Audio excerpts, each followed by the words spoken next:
और साली के गैर ज़रूरी ताल्लुकात। मेरी बड़ी बहन के शौहर बैरून मुल्क में हैं, तकरीबन 3-4 साल हो गए हैं। इनका कोई भी काम होता है तो मेरे शौहर से करवाती है, यानी मेरी बड़ी बहन के शौहर, यानी इनकी बहन इनके शौहर से जो भी काम हो घरदारी का वो करवाती है। कभी खुद भी इनके साथ चली जाती हैं। पहले मैंने कुछ नहीं कहा, लेकिन बाद में मुझे खटका हुआ तो मैंने इससे मना कर दिया, लेकिन इसके बावजूद ये सिलसिला जारी रहा। कई दफा मेरी शौहर से लड़ाई भी हुई इस बारे में, मगर वो बोलते हैं कि हमारा दिल साफ है। अब मैं बहुत परेशान हो गई हूं, मुझे क्या करना चाहिए? आपने गलती की है।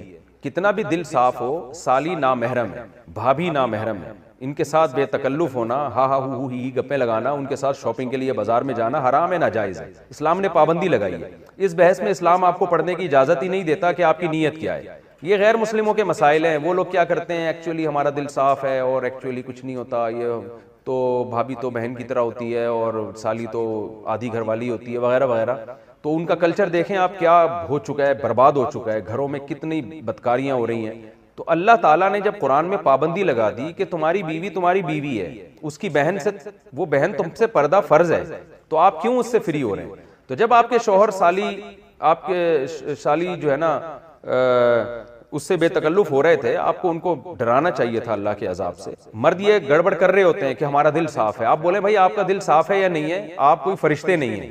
आपकी शादी मुझसे हुई है, मेरी बहन से नहीं हुई। और अपनी बहन को भी सीधा कर दें कि तुम क्यों इससे फ्री हो, कि मेरे शौहर से तुम क्यों फ्री हो रही हो।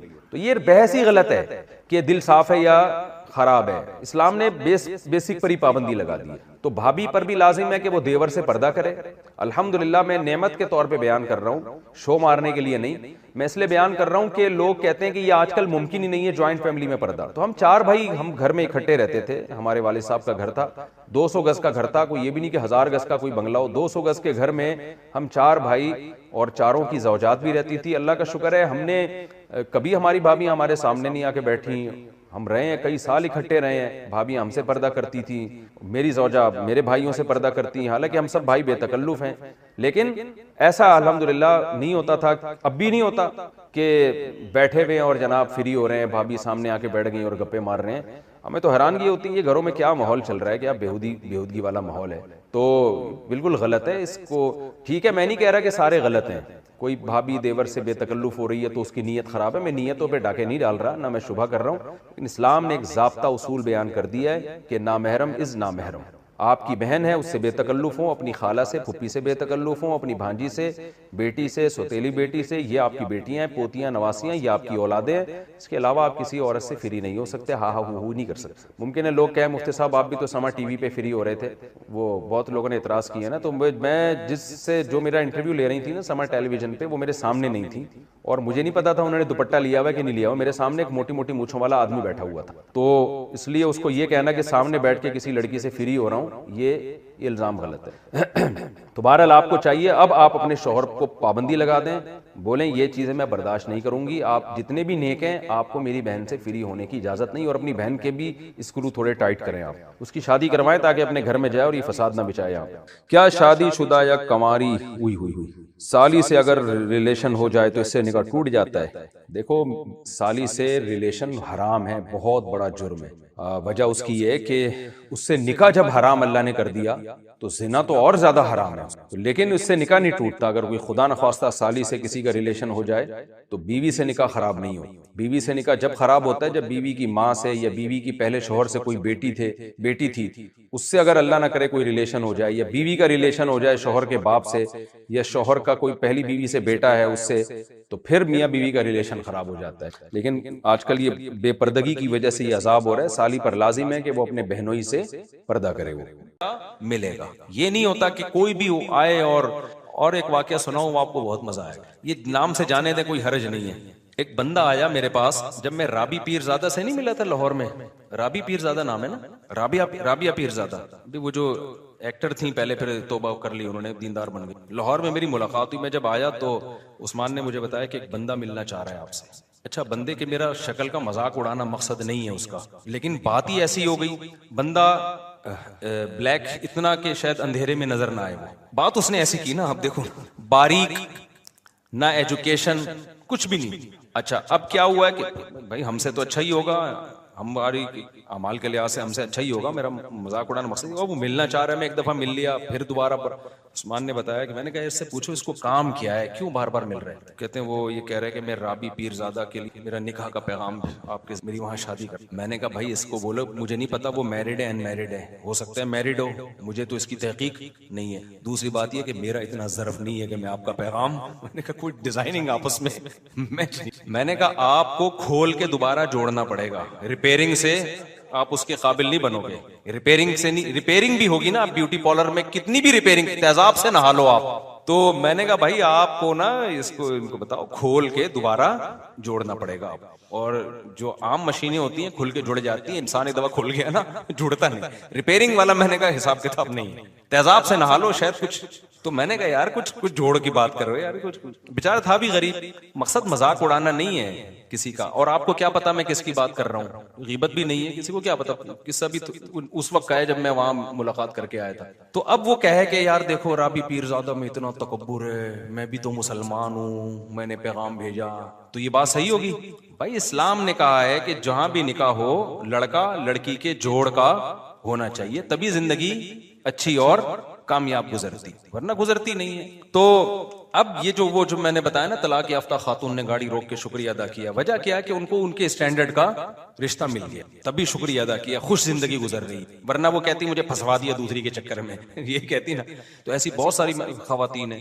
एक दफा एक मेन यानी बीच रोड पे खातून ने गाड़ी रोक के शुक्रिया अदा किया। एक खातून ने कहा मैं अपने शोहर की तीसरी बीवी हूँ, मेरे बच्चे भी मेरे शोहर ने रख लिए और मुझे जिंदगी मिल गई। ये इतना इस तरह की सैकड़ों खवातीन हैं जो अब निकाह से मायूस हो चुकी है। हमारी सोसाइटी में उनको ठिकाने लगाने का, उनको इज्जत की जिंदगी देने का कोई हल नहीं है। तो हम इसलिए पागल हुए हुए हम चीख रहे हैं इस पे। हमें जरूरत नहीं है, मुझे क्या जरूरत है, मेरी तो 4 हो गई हैं।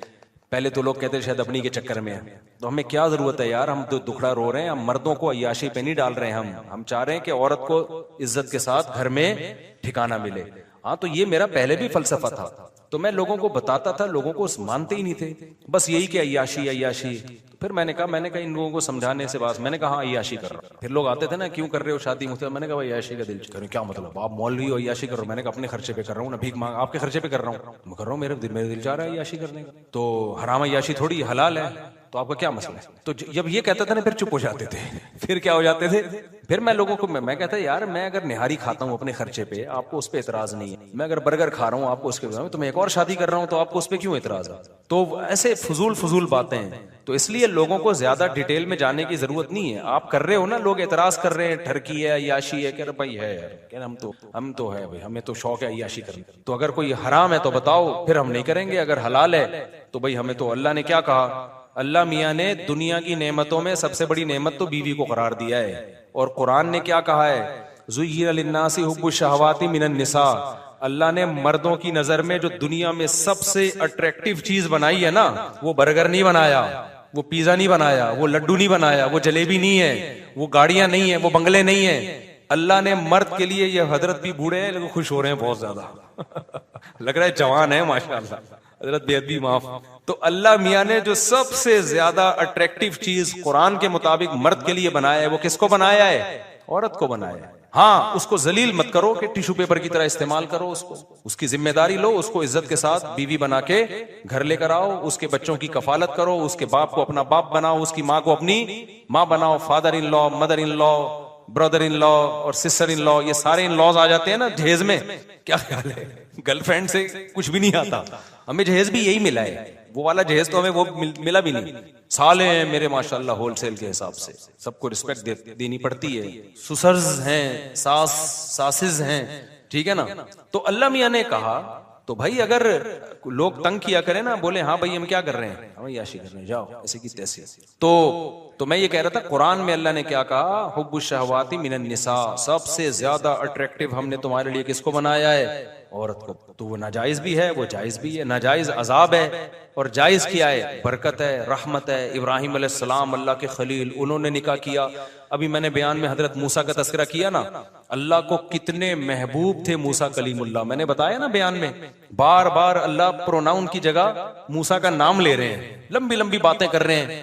मूसा अलैहिस्सलाम को जब मदियन गए तो वो जो लड़की आई उसके वालिद ने एक दफा ऑफर की कि मैं इन दो बेटियों में से एक का आपसे निकाह करना चाहता हूं, 10 साल बकरियां चरानी पड़ेंगी। हजरत मूसा ने कहा कि अबे भाई 10 साल बकरियां चराओ फिर एक अदद दी, मैं दुनिया से मुझे बिल्कुल भी लगाओ नहीं, मुझे नहीं करनी या याशी, मैं ऐसे ही जिंदगी गुजारूंगा, अल्लाह अल्लाह करूंगा ना। मूसा अलैहिस्सलाम ने फौरन क्या, ज़ालिका बैनी व बैनिक, हाथ बढ़ाएं, मेरा आपके साथ एग्रीमेंट क्या है, मुझे बीवी चाहिए, 10 साल बकरियां चराने पर क्या हूं मैं राजी। फौरन कबूल कर लिया। इसलिए अल्लामा इब्न कसीर ने लिखा कि इतनी बड़ी फजीलत है ना निकाह कि कलीमुल्लाह ने 10 साल महर में बकरियां चराई हैं, इतनी बड़ी फजीलत है। और उसके बाद भी मूसा अलैहिस्सलाम ने निकाह किए हैं। बाइबल में है कि 4 बीवियां मूसा अलैहिस्सलाम की थीं, तो कलीमुल्लाह कितनी शादियां कर रहे हैं, 4 शादियां कर रहे हैं। तो मुझे और आपको क्या तकल्लुफ की फिर जरूरत है भाई, हम कौन उनसे ज्यादा नेक हैं क्या।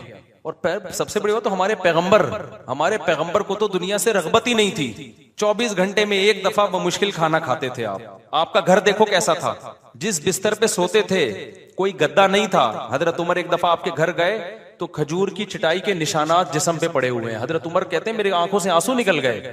देखा एक प्याला पड़ा हुआ है, उसी में पीना भी है, उसी में खाना भी है, कोई बर्तनों का डिनर सेट घर में मौजूद नहीं था। 40 दिन घर में चूल्हा जलने की नौबत ही नहीं आती। क्यों? इसलिए कोई ऐसी चीज ही नहीं थी जिसको पकाएं। खजूर पानी पे 40 दिन गुजारा हो रहा है। ये तो दुनिया में आपने रखी है। एक दफा आपके पास बकरियों का रेवड़ आया हदिये में, सारा उसी वक्त सदका कर दिया। भूख से हालत बाज दफा ये हो जाती कि आप घर से निकलते, ये हालत हो जाती भूख से। बीवियां कितनी रखी हुई हैं एट अ टाइम 9। तो इससे पता चलता है भाई इतने दलाइल के बाद भी कोई बोले कि नहीं नहीं, तो फिर ढीठ आदमी है, उसका कोई इलाज। इससे पता चलता है भाई इसमें अल्लाह ने कोई बरकत रखी है। ज्यादा निकाहों में, ज्यादा औलाद में ये बरकत है, खुशियां हैं इसमें। तो नबी ने फरमाया हुब्बिबा इलैया निसाउ वत्तीब, अल्लाह ने दुनिया की 2 चीजें मेरी नजर में महबूब बनाई हैं, एक निकाह और एक खुशबू। खुशबू बहुत इस्तेमाल करते थे नबी सल्लल्लाहु अलैहि वसल्लम, बहुत ज्यादा खुशबू। तो साहबा कहते हैं हमें नबी के घर से निकलने की खबर खुशबू के झोंके से होती थी। जैसे ही खुशबू के झोंके आना शुरू होते हमें पता चलता कि नबी सल्लल्लाहु अलैहि वसल्लम अपने घर से निकले। क्योंकि नफीस लोगों का काम है ना, नफीस खुशबू का इस्तेमाल, जो सफाई सुथराई। हमारे नबी को सफाई से बहुत ज्यादा लगाव था। तभी तो आप देखो दिन में 20 दफा अपने दांत साफ करते हैं, 20 दफा, सुबह उठने से पहले, रात को सोने से पहले, हर नमाज के वक्त। सफाई मिजाज में बहुत। कच्चा प्याज नहीं खाते कि उसमें स्मेल आती है, बदबू से बेइंतहा नफरत। तो हमारे नबी का मिजाज था बादशाहों से भी ऊपर का, बहुत ज्यादा सफाई, बहुत ज्यादा सफाई। आपने हुक्म दिया गुस्ल करने का और फरमाया कि ये घुटने जो है ना, घुटनों में जो मैल होता है इसको धोने का अलग से हुक्म दिया। अरब में थोड़ी ये सफाई थी भाई। और एक यतीम पैगंबर उनको बता रहे हैं कि इसको अलग से साफ किया करो, तो जो जहां मैल ज्यादा जम जाता है। तो इतनी ज्यादा सफाई और फिर उसी में खुशबू। तो और घर की हालत क्या है, ना खाने को रोटी है, ना कोई डिनर सेट है, ना बर्तन है, बिल्कुल ऐसे ही मुसाफिरों वाली जिंदगी। लेकिन निकाह में आपने कमी नहीं की, निकाह में कमी नहीं की। पता है आपको नबी सल्लल्लाहु अलैहि वसल्लम ने जब अपनी अज़वाज को गुर्बत की वजह से इख्तियार दिया ना, गुर्बत की वजह से अल्लाह ने आपको इख्तियार दिया नबी ने कि भाई मैं तो इसी गुर्बत में रहूंगा, आप रहो तो ठीक है, नहीं तो मुझसे अलहदगी ले लो।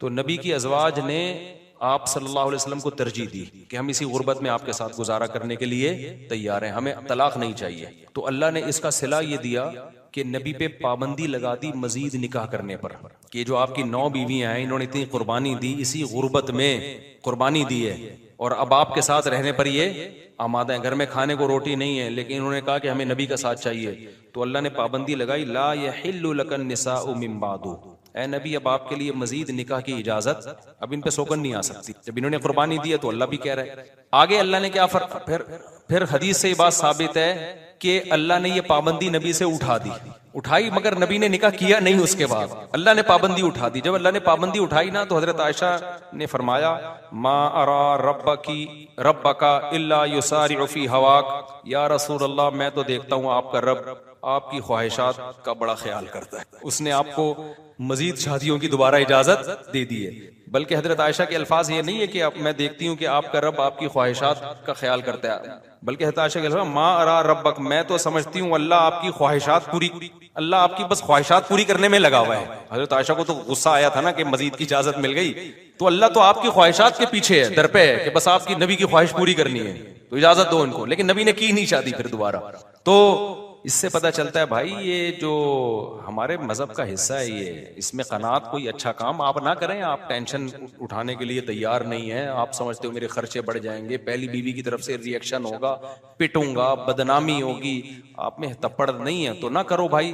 लेकिन इसको कोई अच्छा काम ना समझो कि एक पर इक्तिफा कोई सवाब का काम है। इस्लाम में ज्यादा करना सवाब का काम है। उसकी वजह यह है कि सिर्फ आपकी ख्वाहिश पूरी नहीं होती, एक औरत को एक अच्छा मर्द मिल जाता है, जिना से बच जाती है, सारी जिंदगी का नान नफका। क्योंकि इस्लाम में निकाह और गोरों में निकाह में बड़ा फर्क है। गोरा जब शादी करता है तो चाय की प्याली भी बीवी को नहीं पिलाता, वो सारी जिंदगी मियां बीवी खुद कमाते हैं, खुद खाते हैं। इस्लाम में शादी का मतलब क्या है? क्या आपने अय्याशी की नीयत थी आपकी, भले कर ली, अब सारी जिंदगी की रिस्पॉन्सिबिलिटी किसकी है? अब आपकी। उसको अलग घर भी देना है, उसका गैस बिजली का बिल भी देना है, उसके बच्चों की डिलीवरी का खर्चा, उसके बच्चों की पढ़ाई का खर्चा, उसके बच्चों की बीमारियां का खर्चा, और फिर इसके सास ससुर, जब आपके सास ससुर इसके वालिदैन आएंगे उनसे बना के रखनी है, सिला रहमी है, वो एक लंबी लिस्ट है। तो ये अय्याशी देखने में अय्याशी है, हकीकत में अय्याशी नहीं। समझता है कि नहीं? अभी भी